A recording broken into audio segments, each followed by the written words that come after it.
اللہ اکبر و کبیرہ حدیث پاک میں آتا ہے جب نو عورتوں نے یہ جملہ کہا اللہ پاک نے خچر کو زبان عطا فرما دی. خچر بولنے لگا، بات کرنے لگا اور کہنے لگا ہاں تم بدنصیب عورتیں کیا جانو میرے پیٹھ پر کون بیٹھا ہے. تم تو بڑی بدنصیب نکلی جو مال کے چکر میں اس عطائے دو جہاں کو چھوڑا. یتیم کہہ کر تو نے 1,24,000 نبیوں کے امام کو چھوڑا. حشر کے روز بھلا اور کدھر جاؤں گا. حشر کے روز بھلا اور کدھر جاؤں. اور جیسا کہ میں نے گزشتہ جمعے میں عرض کیا تھا کہ پیارے پیغمبر جناب رسول اللہ صلی اللہ علیہ وسلم کی ولادت باسعادت کے بعد، آپ کی پیدائش کے بعد عرب کے لوگ اپنے بچوں کو دور دراز علاقے میں، گاؤں اور دیہات میں دودھ پلانے والیوں کے حوالے کر دیا کرتے تھے تاکہ بچے کی تربیت اچھی ہو، بچے میں شرافت آئے، بچے کے اندر بڑوں کا ادب اور احترام آئے اور اس کی زبان اچھی ہو جائے، پاک ہو جائے، گفتگو اچھی ہو. ان خوبیوں کو اپنے بچوں میں پیدا کرنے کے لیے مکہ شہر والے دور دراز گاؤں دیہات کے علاقے میں اپنے بچوں کو دودھ پلانے کے لیے بھیج دیا کرتے تھے. اس دودھ پلانے والی کو اس کے بدلے میں ماں باپ پیسے دیا کرتے تھے، انعام دیا کرتے تھے، ان کا اکرام ہوا کرتا تھا. لیکن آپ صلی اللہ علیہ وسلم جس سال پیدا ہوئے اور اس مرتبہ ایک گاؤں جس کا نام تھا قبیلہ بنو سعد، وہاں سے 10 عورتیں آئیں. ان میں ایک تھی حضرت حلیمہ سعدیہ جو بعد میں مسلمان ہوئی رضی اللہ تعالی عنہ. اور ان کے پاس جو جانور تھا خچر، یہ بالکل کمزور تھا. دیکھو ایک جانور ہے گدھا جس پہ لوگ سواری کرتے ہیں، اور ایک جانور ہے گھوڑا جس پہ لوگ سواری کرتے ہیں، اور گھوڑا اور گدھے کے بیچ کا ایک جانور ہوتا ہے جس کو خچر کہا جاتا ہے. نہ وہ گدھے کی طرح چھوٹا ہوتا ہے نہ گھوڑے کی طرح بڑا ہوتا ہے، بلکہ دونوں کے بیچ کا ایک جانور ہے. تو عام طور سے عرب کے لوگ یہ 3 چیزوں پہ سواری کیا کرتے تھے. گدھے پہ سواری ہوتی تھی، خچر پہ سواری ہوتی تھی، گھوڑے پہ سواری ہوتی تھی، اونٹ پہ سواری ہوتی تھی. تو قبیلہ بنو سعد سے 10 عورتیں آئیں. ان میں ایک تھی حضرت حلیمہ سعدیہ.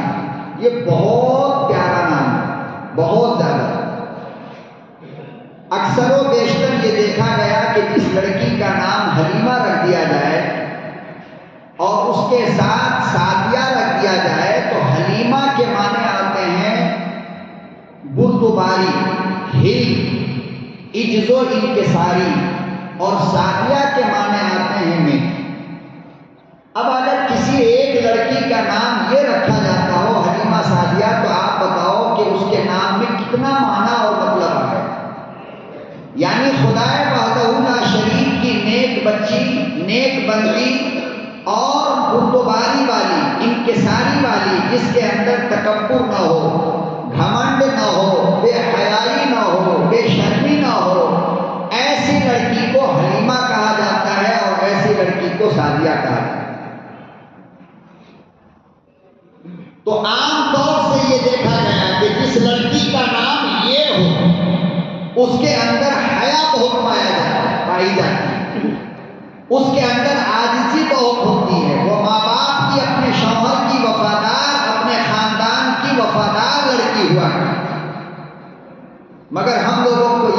پسند نہیں. تو ان 10 عورتوں میں ایک تھی حلیمہ سعدیہ. باقی 9 عورتوں کے پاس جو سواری کا جانور تھا وہ صحت مند بھی تھا, تندرست بھی تھا. حضرت حلیمہ کے پاس جو خچر تھی وہ بالکل کمزور, لاغر, لاچار, بہت آرام سے یہ چل رہا ہے. نتیجہ یہ ہوا کہ باقی کی 10 عورتیں مکے میں پہلے پہنچ گئی اور ان کو بچے مل گئے. حلیمہ سعدیہ کو لیٹ ہوا پہنچنے میں تو ان کو بچہ نہیں ملا. جناب رسول اللہ صلی اللہ علیہ وسلم کو جب آپ پر پیش کیا گیا اور یہ کہا گیا کہ یہ بچہ یتیم ہے,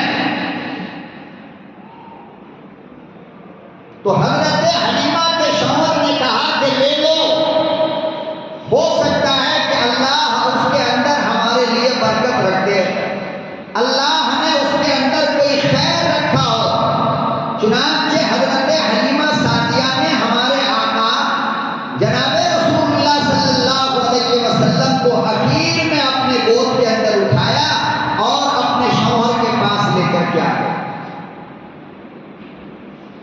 اب آپ دیکھیے میرے محبوب کا معجزہ دیکھیے کہ حضرت حلیمہ خود کہتی ہیں کہ جو اونٹ میرے پاس تھی اس میں دودھ نہیں تھا اور خود مجھے اپنے بچوں کو پلانے کے لیے سینے میں دودھ نہیں تھا, لیکن جہاں آپ آئے تو جہاں صلی اللہ علیہ وسلم کو لے کر آئی تو حضرت حلیمہ کے سینے میں بھی دودھ آ گیا اور اس اونٹ کے سینے میں اتنا دودھ آیا کہ سارے لوگ پی کر بھی برتن کا برتن بھر گیا مگر اونٹ کا دودھ ختم نہیں ہو رہا.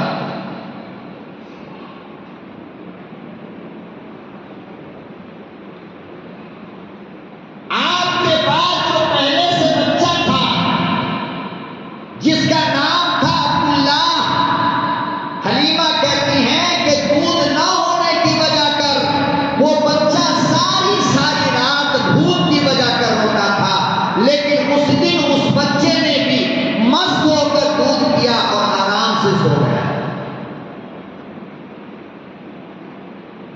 اب آپ لوگ بتائیے اور فیصلہ کر کے بتائیں کہ حضرت حلیمہ نے میرے مصطفیٰ کو پالا یا مصطفیٰ کے صدقے میں حلیمہ کو دودھ ملا.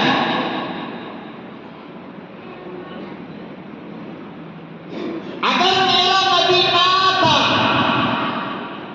اور میرے یتیم پیغمبر کو حلیمہ نے اپنے گود میں نہ اٹھایا ہوتا تو بتاؤ حلیمہ کے سینے میں دودھ آتا؟ عبداللہ جو اس سے پہلے آپ کے گود میں تھا اسے دودھ ملتا؟ اور یہ جو اونٹ کا سینہ سوکھا ہوا تھا اس اونٹ کے سینے میں دودھ آتا؟ نہیں آتا. پتہ یہ چلا کہ حضرت حلیمہ نے میرے نبی کو نہیں پالا بلکہ میرے نبی کے صدقے میں حلیمہ کو دودھ ملا, شوہر کو دودھ ملا, عبداللہ کو دودھ ملا اور اونٹ کو دودھ ملا.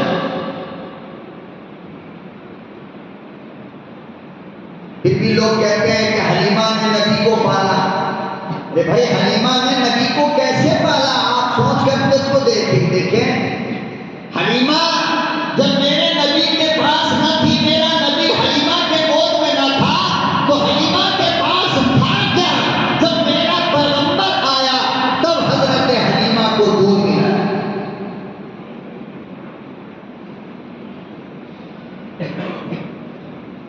بہرحال وہاں سے فارغ ہو کر اپنے گاؤں لوٹنے کے لیے حضرت حلیمہ کہتی ہیں کہ میں نے اپنے خچر کو کھڑا کی اور میں بھی اس پر بیٹھ گئی, میرا شوہر بھی اس پہ بیٹھا اور دونوں عالم کا امام محمد عربی صلی اللہ علیہ وسلم بھی اس پر بیٹھے. اور ایک بات بڑی عجیب حضرت حلیمہ نے کہا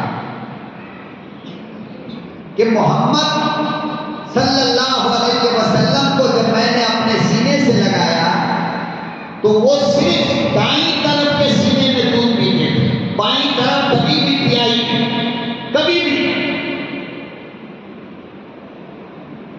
اس کی دو وجہ، ایک وجہ تو یہ ہے کہ میرے آقا صلی اللہ علیہ وسلم کو دائیں طرف کا ہر کام بہت زیادہ پسند ہے، ہر کام۔ چنانچہ آپ نے فرمایا جب کسی کو کچھ دینا اور لینا ہو تو کس ہاتھ سے دینا؟ دائیں ہاتھ سے دینا۔ جب کچھ بانٹنا ہو، لوگ بیٹھے ہوں تو کدھر سے بانٹنا شروع کرنا؟ دائیں طرف سے بانٹنا شروع کرنا، بائیں طرف سے کرنا یہ شیطان کا عمل ہے۔ ایک وجہ تو یہ تھی، اور دوسری سب سے بڑی وجہ یہ تھی کہ بائیں طرف کے سینے سے حضرت حلیمہ کا وہ لڑکا دودھ پیتا تھا جو پہلے سے آپ کے گود میں تھا۔ میرے مصطفیٰ نے یہ بتلا دیا کہ دیکھو بائیں طرف میرے بھائی کا حق ہے، دائیں طرف میرا حق ہے، میں اپنے بھائی کے حق کو کیسے پا سکتا ہوں؟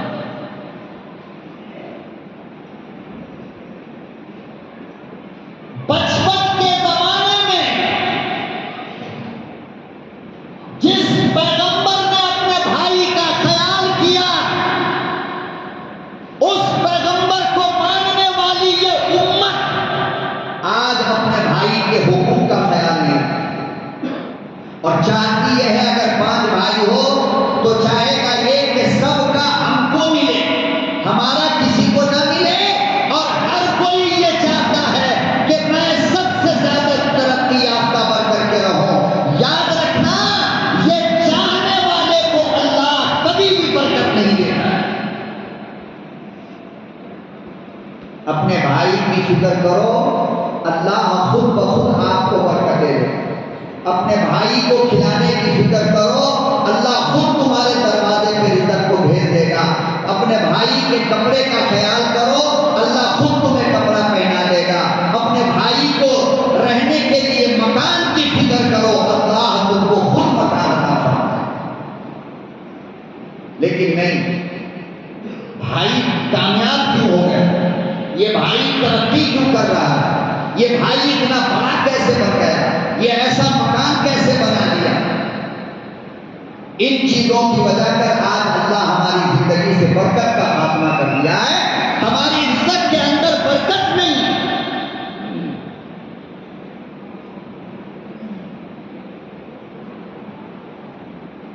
حضرت حلیمہ سعدیہ کہتی ہیں کہ جب میں وہاں سے روانہ ہونے کا ارادہ کیا، آقائے دو جہاں صلی اللہ علیہ وسلم کو اپنی سواری پہ بٹھایا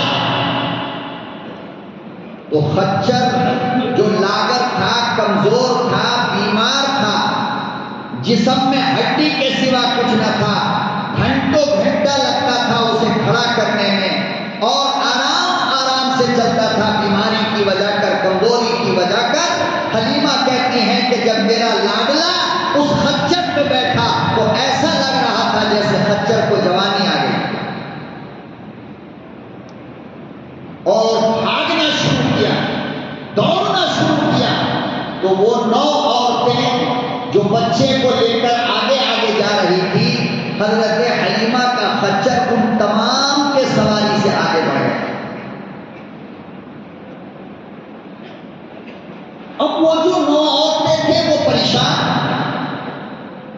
تو کہنے لگی کہ حلیمہ، ارے یہ وہی خچر نہیں ہے، یہ وہی جانور نہیں ہے جو بیمار تھا اور جس پر سوار ہو کر تم کل آئی ہو۔ حضرت حلیمہ سعدیہ کہنے لگی ہاں ہاں، خچر تو وہی ہے مگر سواری بدلا ہوا ہے۔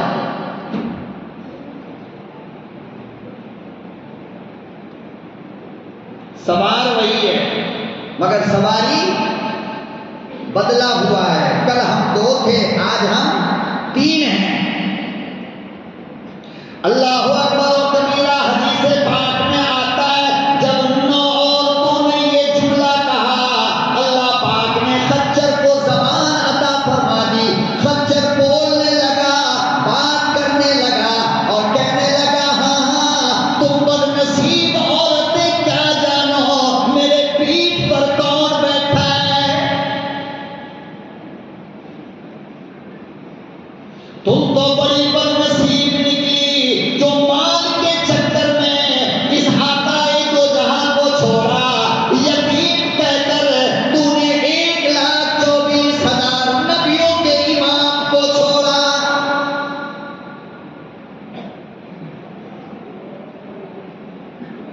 تمہیں کیا معلوم میری پیٹھ پر کون بیٹھا ہے؟ تمام نبیوں کا امام بیٹھا ہے، خلاصۂ کائنات بیٹھا ہے، میری پیٹھ پر اللہ کا محبوب، اللہ کا سب سے لاڈلا پیغمبر بیٹھا ہے۔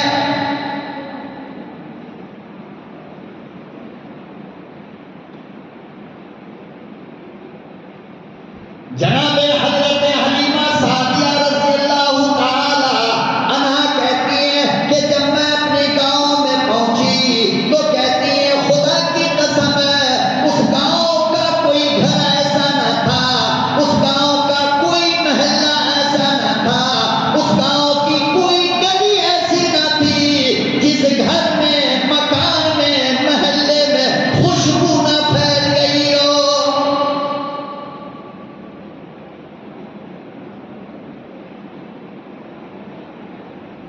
ہر گھر سے خوشبو آنے لگی، ہر محلے میں خوشبو پھیلنے لگی، ہر گلی سے خوشبو آنے لگی، پورے گاؤں کے لوگ دوڑ دوڑ کر آنے لگے، بھاگ بھاگ کر آنے لگے۔ امام الانبیاء محبوب کبریا حضرت محمد مصطفیٰ صلی اللہ تعالی علیہ وسلم کو جو دیکھا، بستی والے کہنے لگے حلیمہ مبارک ہو۔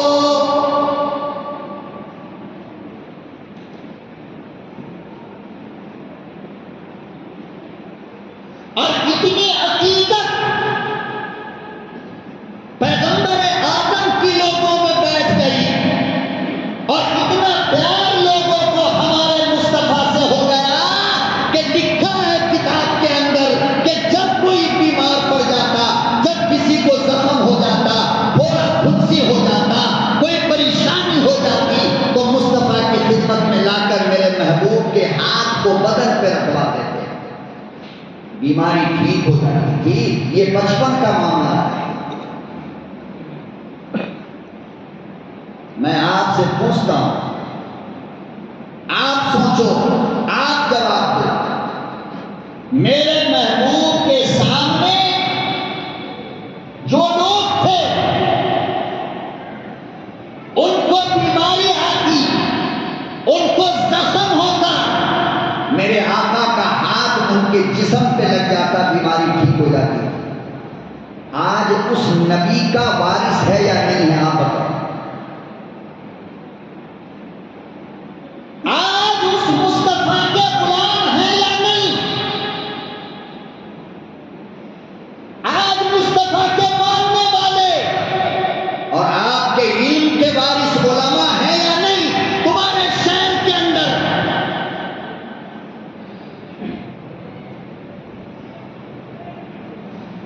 اگر یہ بات سچ ہے اور حدیث کی ہے کہ نبی کے ہاتھ رکھنے سے نبی کے سامنے والوں کی بیماری دور ہوتی تھی، تو یہ عقیدہ اور ایمان آج بھی تمہارا ہونی چاہیے مسلمانوں کہ نبی کے سچے وارثوں کا ہاتھ اگر میرے جسم پہ بھی پڑ جائے تو بیماری ٹھیک ہو سکتی ہے۔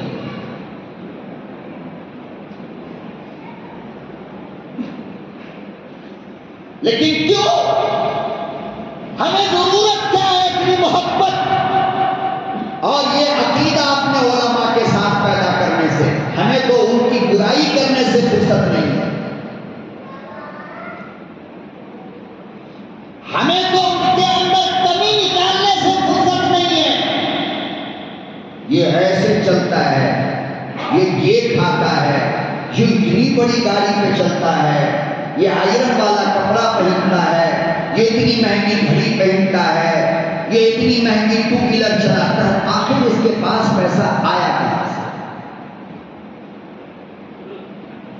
آپ ہر دن مٹن کھاؤ کوئی نہ پوچھے، 50 کروڑ کی گاڑی میں چلو کوئی نہ پوچھے، ہزاروں کے کپڑے پہنو کوئی نہ پوچھے، عالیشان تاج محل جیسا مکان بنا لو کوئی نہ پوچھے، مولوی اگر کسی اچھے اپارٹمنٹ کے اندر کرائے پہ بھی رہنے لگا تو ان کے پیچھے جاسوس لگ جائے گا، پیسہ کہاں سے؟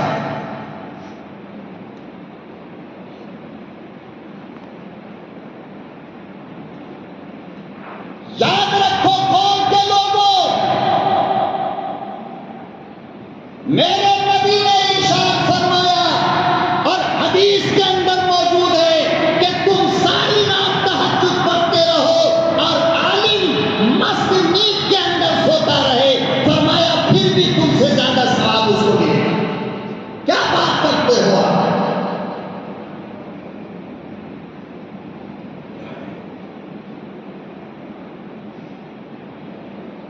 تمہاری تہجد کے برابر نبی کے غلاموں کا سونا ہے، اور میرے مصطفیٰ نے فرمایا اہل علم کا سونا بھی عبادت ہے۔ تم کہاں ان کا مقابلہ کر سکتے ہو؟ تم کم سے کم ان کا ادب نہیں کر سکتے، ان کی عزت نہیں کر سکتے، تو ان کے خلاف اپنی زبان کو لگام دو، کم سے کم ان کے خلاف بات تو کرنا بند کرو۔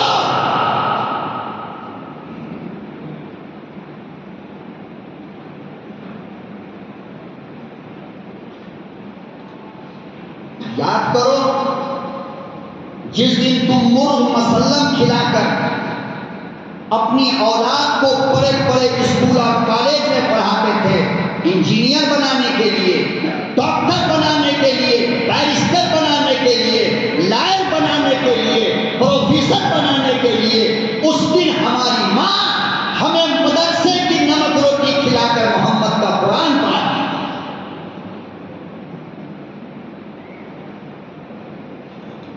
جس دن تمہاری اولادیں لاکھوں روپیہ فیس دے کر کسی اسکول میں جا کر کے اعلیٰ تعلیم دنیا کا حاصل کر رہے تھے، میری ماں اور میرے باپ چندے کی زندگی گزارنے والے، چندے کے اوپر چندے کا مال کھلا کر کے، نمک روٹی کھلا کر کے ہمیں مصطفیٰ کی حدیث یاد کراتی تھی۔ آپ مقابلہ کرو گے علماء کا؟ اور ایک بات اور کان کھول کر سنو، برا لگے مجھے معاف کرنا، کہ اگر آج علماء خاموش ہو جائے، پورے ملک ہندوستان کے علماء مدرسوں کو بند کر دے، مسجد میں امامت بند کر دے، تو میں دعوے کے ساتھ کہتا ہوں کہ تیرے جنازے سخت ہو جائیں گے، مگر جنازہ پڑھانے والا نہیں ہے۔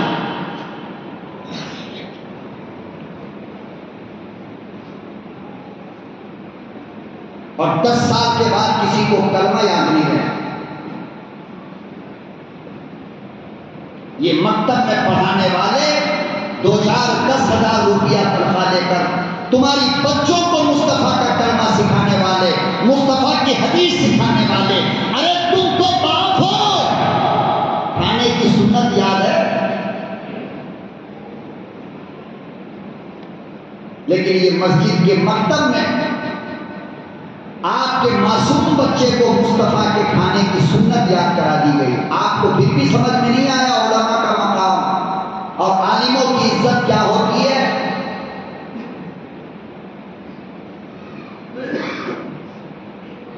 ارے آپ کو تو یہ بھی نہیں پتا کہ دسترخوان پہ گرے ہوئے دانے کا کیا کرنا ہے۔ انہی مولویوں نے تمہارے معصوم بچوں کو سکھایا کہ بیٹا دسترخوان اسی لیے بچھایا جاتا ہے کہ جو اس پہ گر جائے اس کو اٹھا کر کھا لو، کیوں؟ اس لیے کہ برکت والا دانہ شیطان گرا دیتا ہے۔ یہ ہم نے سکھایا آپ کی اولادوں کو۔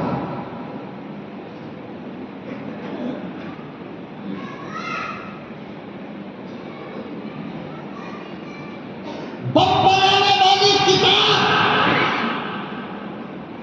ملکوں کو میزائل سے تباہ کرنے والا ہونا، انسانوں کے پلک سے اڑانے والی تعلیم انجینئر کی، جس کو پڑھ کر تمہاری نسلیں میزائل بنائے گی، کس کے لیے؟ بم بنائے گی، کس کے لیے؟ گولہ بارود بنائے گی، کس کے لیے؟ میں پوچھنا چاہتا ہوں، فلسطین کے اندر 1.5 لاکھ مسلمانوں کا قتل کر دیا گیا، کس علم نے قتل کیا ہے بتاؤ آپ؟ کیا کسی مدرسے کے اندر میزائل بنانا سکھایا گیا تھا؟ کسی مکتب کے اندر بم پھوڑنے کا طریقہ بتایا گیا تھا؟ کسی عالم نے سکھایا تھا کہ ایئر اسٹرائک ایسے کرنا، میزائل ایسے گرانا اور 1.5 لاکھ لوگوں کا قتل کر دینا، چاہے بچے ہو، چاہے عورتیں ہو، چاہے بوڑھے ہو، چاہے جوان ہو، چاہے ہاسپٹل ہو، چاہے کچھ بھی ہو؟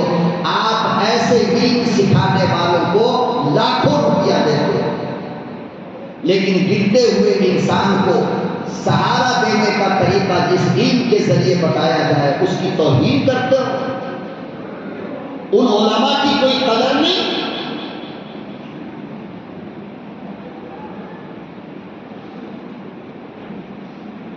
کون سی دنیا کی تعلیم ہے اور دنیاوی علوم کی وہ کون سی کتاب ہے جس کے اندر قبر کے سوال تم کو پڑھائے گئے ہوں کہ قبر میں یہ 3 سوال ہوگا؟ بتاؤ مجھے۔ LKG سے لے کر کے شروع کرو، IS تک چلے جاؤ، کون سا سلیبس اور کون سا سبق ایسا ہے جس میں یہ بتایا گیا کہ قبر کے اندر یہ سوالات کیے جائیں گے؟ کس نے سکھایا آپ کو یہ بات کہ قبر میں 3 سوال ہوگا؟ ہم جیسے غریب مولویوں نے تو سکھایا، اور مولویوں کی آج عزت نہیں۔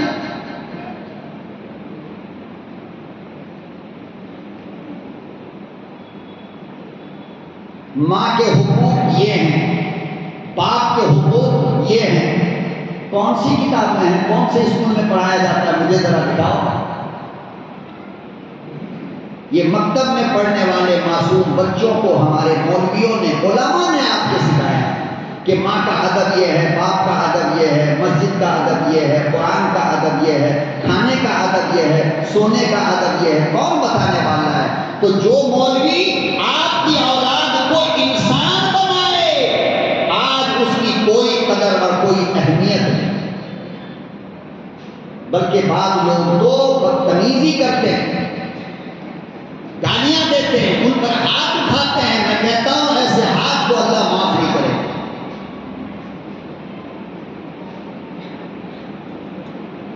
ایک عالم بہت بڑا مجرم ہو سکتا ہے، میں اس بات سے انکار نہیں کرتا کہ عالم سے غلطی نہیں ہوگی، عالم سے گناہ نہیں ہوگا، عالم سے گناہ کبیرہ نہیں ہوگا، میں اس بات کو ماننے کے لیے تیار نہیں۔ کیوں؟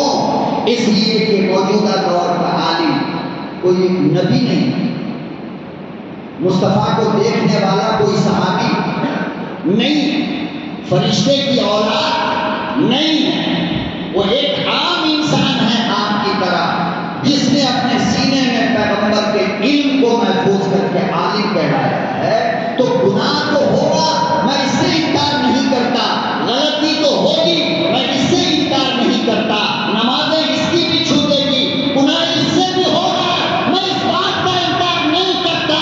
لیکن میں آپ سے آج جمعے کے دن یہ پوچھنا چاہتا ہوں، ایک عالم کی جو آپ نے عزت کی، وہ چہرہ دیکھ کر یا پیسہ دیکھ کر، گاڑی دیکھ کر، آپ اگر کسی کو مولانا صاحب کہتے ہو اور ان کی عزت کرتے ہو تو بتاؤ رنگ دیکھ کر یا بدن دیکھ کر، باڈی دیکھ کر؟ نہیں، مولانا صاحب جو آپ نے کہا وہ اس علم کی وجہ کر کہا جو علم اس کے سینے کے اندر تھا۔ کہاں ہے بھائی؟ اگر سینے میں قرآن نہ ہوتا تو آپ حافظ کہتے، ہم اگر قرآن اچھا نہیں پڑھتے تو آپ ہمیں قاری کہتے، ہم اگر تقریر نہ کرتے تو آپ ایک مقرر کہتے، ہم اگر آپ کو مسئلہ نہ بتاتے تو آپ مفتی کہتے۔ پتہ یہ چلا کہ سینے کے اندر جو علم ہے مصطفیٰ کا، جس کی وجہ سے یہ بارش بنا ہے، وہ علم کی آپ قدر کرتے ہو۔ اور عالم اگر گناہ کرتا ہے، غلطی کرتا ہے، تو آپ مجھے بتاؤ کہ اس کے علم کا اس میں کیا قصور ہے؟ علم کا کوئی قصور ہے کیا؟ ارے جو علم اس کے سینے میں، اس نے کہا مولانا چوری کرو، اس نے کہا مولانا نماز چھوڑو، اس نے کہا کہ مولانا زنا کرو، اس نے کہا کہ مولانا رشوت کھاؤ، اس نے کہا کہ مولانا دوسروں کی ماں بہن بیٹی کو دیکھو، نہیں۔ تو جس علم کی وجہ کر آپ نے مولانا کو مولانا کہا، وہ علم تو بے قصور ہے نا، تو اس علم کی وجہ کر اس کی توہین آپ کو نہیں کرنی چاہیے، اس لیے کہ غلطی عالم نے کیا ہے، عالم کے علم نے غلطی نہیں کیا ہے۔ اسی لیے میرے آقا نے فرمایا جس نے عالم کی توہین کی اسے کلمہ نصیب نہیں ہو سکتا اور ایمان چلا جائے گا۔ کیوں؟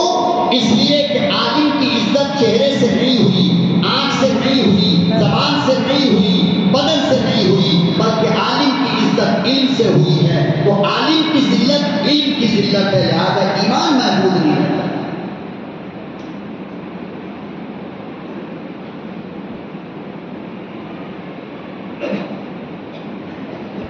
امام الانبیاء محبوب کبریا حضرت محمد مصطفیٰ صلی اللہ تعالی علیہ وسلم نے ارشاد فرمایا، لوگوں ان العلماء ورثۃ الانبیاء، ارے لوگ دنیا میں مکان کا وارث ہوتا ہے، دکان کا وارث ہوتا ہے، زمین کا وارث ہوتا ہے، کوئی گاڑی کا وارث ہوگا، کوئی مکان کا وارث ہوگا، کوئی مال و دولت کا وارث ہوگا۔ میرے آقا نے فرمایا، لوگوں میرے علماء میرے علم کے وارث ہیں۔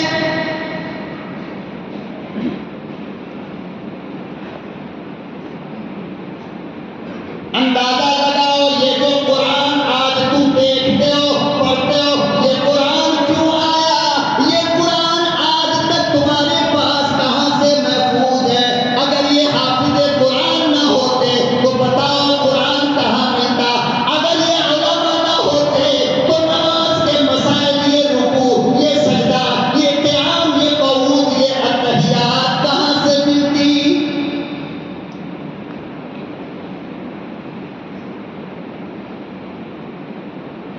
امام الانبیاء اس طرح کھاتے تھے، کون بتاتا؟ امام الانبیاء کی سواری ایسی تھی، کون بتاتا؟ سرکار دو جہاں کی گفتگو ایسی تھی، کون بتاتا؟ سرکار دو عالم کا لباس ایسا تھا، لوگوں کون بتاتا؟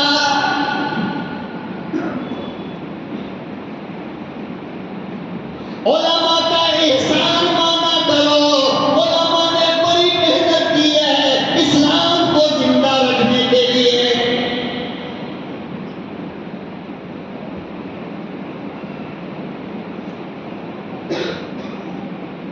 اور تمام گلی کوچوں میں، محلے، بازار، دکانوں میں، ہر مسجد کے اندر آج جو یہ تمہیں تبلیغی جماعت نظر آتی ہے،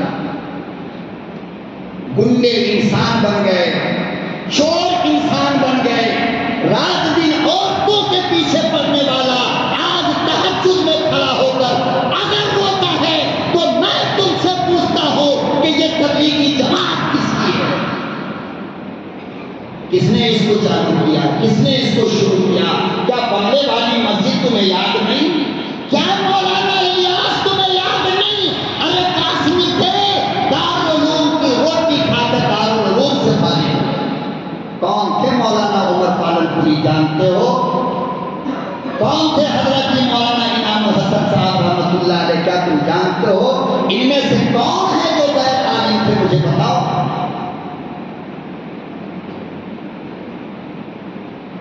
مکتب کا شعبہ، مدرسے کا شعبہ، تبلیغ کا شعبہ، آج پوری دنیا کے اندر جو تم اپنی آنکھوں سے دیکھ رہے ہو، یہ علماء کی قربانی کا نتیجہ ہے۔ ٹھیک ہے، علماء سے غلطی ہوتی ہے، میں انکار نہیں کرتا، میں آپ جتنے لوگ بیٹھے ہو سب سے زیادہ گناہ میں کرتا ہوں۔ اللہ آپ کو بھی معاف کرے، مجھے بھی معاف کرے۔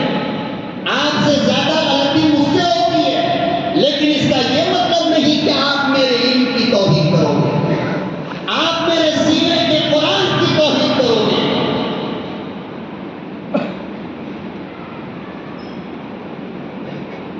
تو حضرت حلیمہ سعدیہ کہتی ہیں کہ سرور کائنات فخر موجودات احمد مصطفیٰ جب میرے گاؤں میں تشریف لائے تو گاؤں کا کوئی گھر، کوئی گلی، کوئی محلہ ایسا نہ تھا کہ جہاں سے خوشبو نہ نکلتی، خوشبو پھوٹ گئی۔ لوگوں کا عقیدہ مضبوط ہو گیا، جب بھی کوئی بیمار پڑتا کسی محلے میں کہیں بھی تو فوراً اپنے مریض کو لے کر آتے اور جناب رسول اللہ صلی اللہ علیہ وسلم کے پاس لا کر آپ کا ہاتھ اپنے سر پر رکھواتے. حدیث میں آتا ہے بیماری تب کا تب ٹھیک ہو جاتی.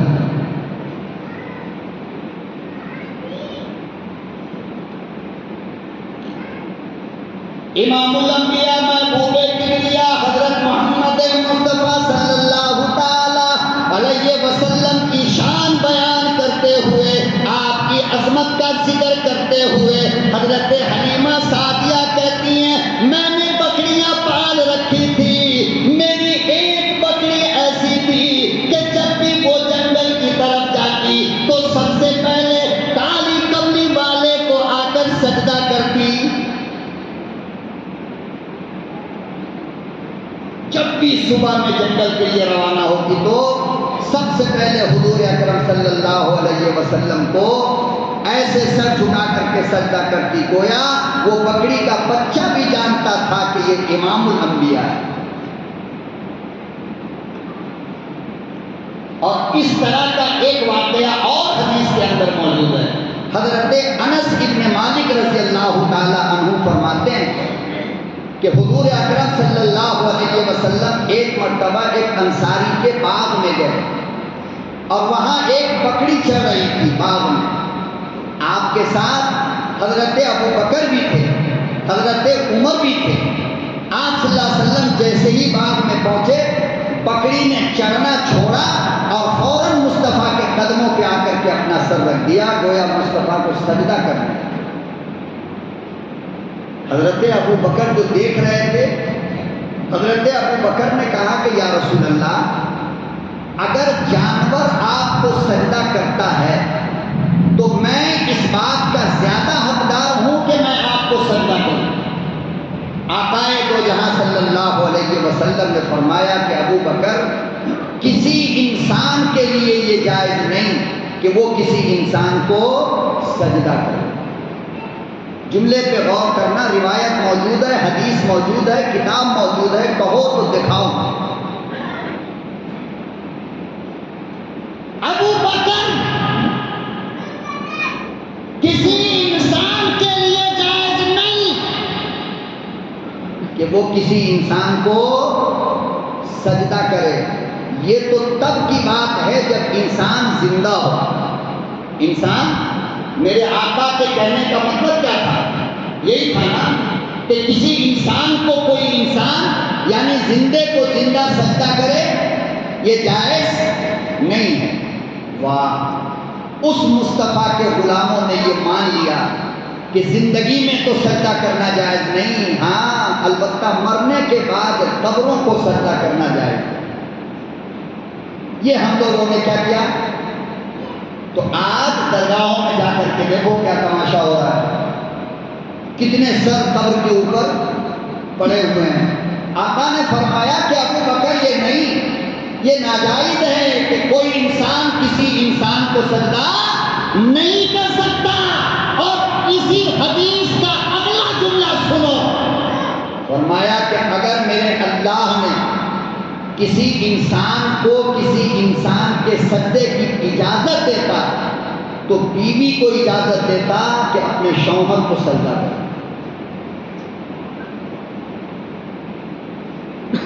اس کو اجازت دیتا، بیوی کو اجازت دیتا اللہ کہ اپنے شوہر کو سجدہ کرے. میرے آقا، آپ یہ جملہ کہہ کر کیا فرمانا چاہتے ہو؟ امت کو کیا سمجھانا چاہتے ہو؟ آواز آئی کہ شوہر کا مقام بتانا چاہتا ہوں کہ شوہر کا مقام کتنا بلند ہے.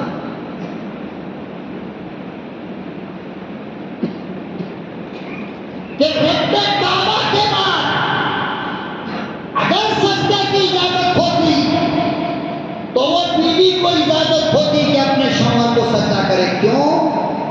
وجہ کیا ہے؟ وجہ یہ ہے کہ آدھی زندگی تمہارے ماں باپ نے کما کر محنت کر کے تمہاری پرورش کیا. اب یہاں سے موت تک کی زندگی کما کر کے محنت کر کے تمہاری کون پالے گا؟ یہی مزدور بنے گا. یہ بازاروں میں پسینہ کس کے لیے گراتا ہے؟ یہ صبح سے لے کر شام تک روزی کی فکر کس کے لیے کرتا ہے؟ اپنے لیے نہیں، اپنے پیٹ کو کتا بھی پال لیتا ہے۔ اگر یہ شہروں کے اندر مزدوری کر رہا ہے اور کسی کی غلامی کر رہا ہے تو یہ تمہاری پرورش کے لیے کہ میں جس کی بیٹی کو لے کر کے آیا اسے بھوکا کیسے سلاؤں۔ یہاں سے ایک بات کا پتہ اور چلا کہ روزی روٹی کمانے کھانے کا تعلق مرد سے ہے، عورت سے نہیں۔ یہ کام کس کا ہے؟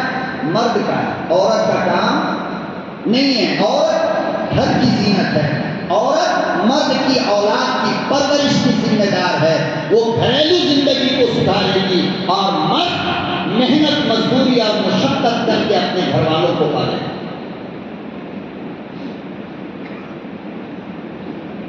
بہرحال تو یہ سن کر کے کہ بھائی بکری نے سجدہ کیا تو ہم بھی کیوں نہ کر لیتے، تو میرے آقا نے اس کو صاف کر دیا کہ نہیں، کسی انسان کو جائز نہیں کہ وہ کسی انسان کو سجدہ کرے، نہ زندگی میں اور نہ مرنے کے بعد۔ ہاں، ادب سب کا ہونی چاہیے،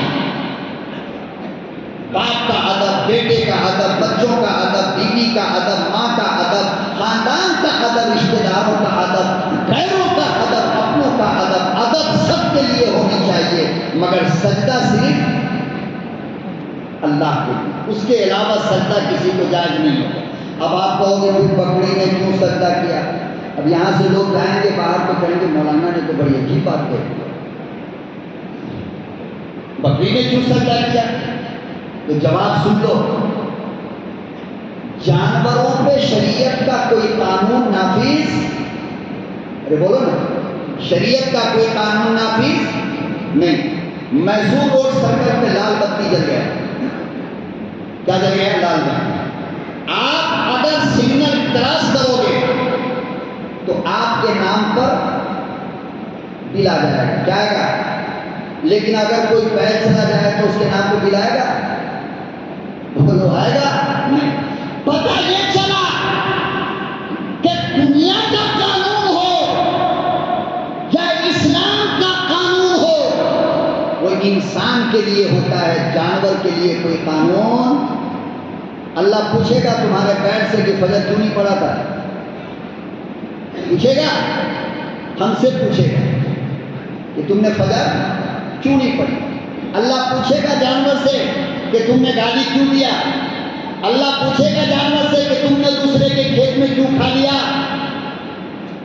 ہم اگر دوسرے کے کھیت میں جا کر کے کھا لیں تو چوری کر لیں تو حرام، اور جانور جا کر کے کھا لے تو کوئی حرام نہیں ہے۔ تو قانون انسان کے لیے ہوتا ہے، جانور کے لیے کوئی قانون نہیں ہوتا۔ دوسری بات یہ ہے کہ بکری نے جو سجدہ کیا تھا وہ عبادت سمجھ کے نہیں کیا تھا، ادب میں کیا تھا۔ کس میں؟ ادب میں کیا تھا۔ لیکن انسانوں کو ادب میں بھی سجدہ کرنا جائز نہیں۔